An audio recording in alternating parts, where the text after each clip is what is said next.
2NURFM News for our sponsor, Cartier Jewellery. Always unique, always quality. Toronto Town Square. It's 2 o'clock. Good afternoon. I'm Belinda De Lasheras with 2NURFM Hunter News.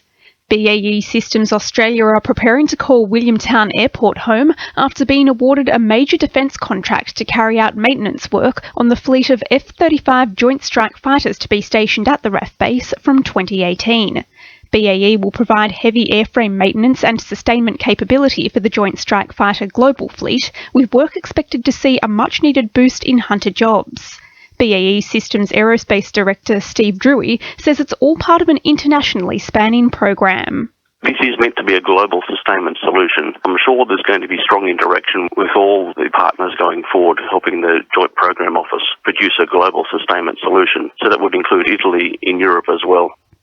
The National Rural Health Alliance has put out a call to arms to help combat the high rate of mental illness in remote areas of the Hunter. The public action plan will include the introduction of Medicare rebates for telehealth services provided by psychologists, as well as ongoing first aid training in mental health for rural financial counsellors. Chief Executive of the National Rural Health Alliance, Gordon Gregory, says rural areas need more trained professionals to offer care and support to those in need. Now, as you go up the Hunter Valley to more rural areas, it'll be more difficult to get help from, say, a mental health nurse or from a psychologist because they're simply not available in sufficient numbers. So I'm sure it would be the case in the Hunter, yes. Maitland residents can expect to see a case of out with the old, in with the new as the state government announces funding for new garden waste bins in the area. Environment Minister Rob Stokes and local MP Robin Parker have laid out plans for a $1.2 million cash injection for 28,000 bins under the government's Waste Less Recycle More initiative. Liberal candidate for Maitland Steve Thompson says residents can expect to start seeing a change in the near future. Our understanding is that we're talking 2016.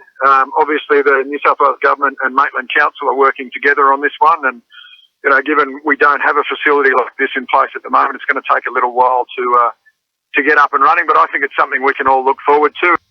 Maitland Council have given the green light for the construction of a phone tower on Taylor Avenue in Thornton. Despite concerns about radiation emission from the tower, Council has voted unanimously to support the installation.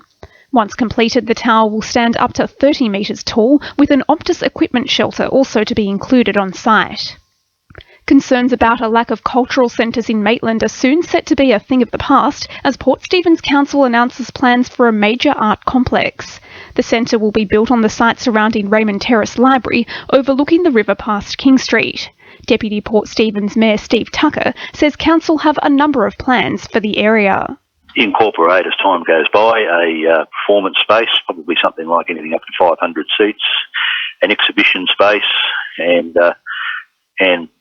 probably do some locate some training rooms. That will be co-located with the existing library.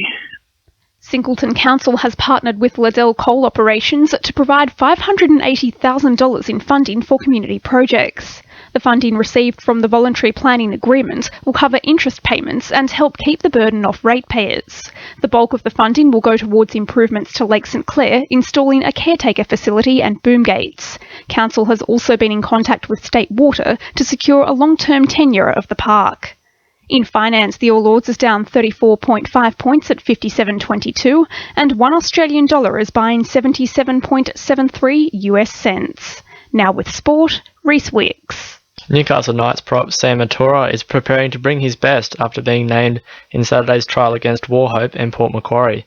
The 24-year-old will partner former New South Wales and Australian prop Cade Snowden as he looks to earn his place in next week's NRL warm-up against the Raiders in Queanbeyan. Fellow New South Wales Cup bookend Pat Varvai will play at lock with Auckland Nines standouts Jake Marmo and Chanel Mattia to start on the wing.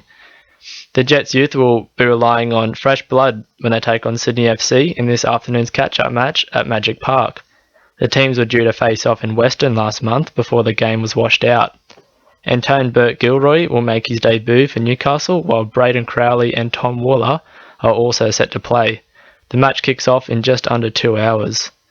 And the Newcastle Hunters have completed their 2015 roster, with Jordan Crappen touching down to join fellow American Justin Hamilton as the team's import pairing ahead of Saturday's Waratah basketball season opener against Bankstown.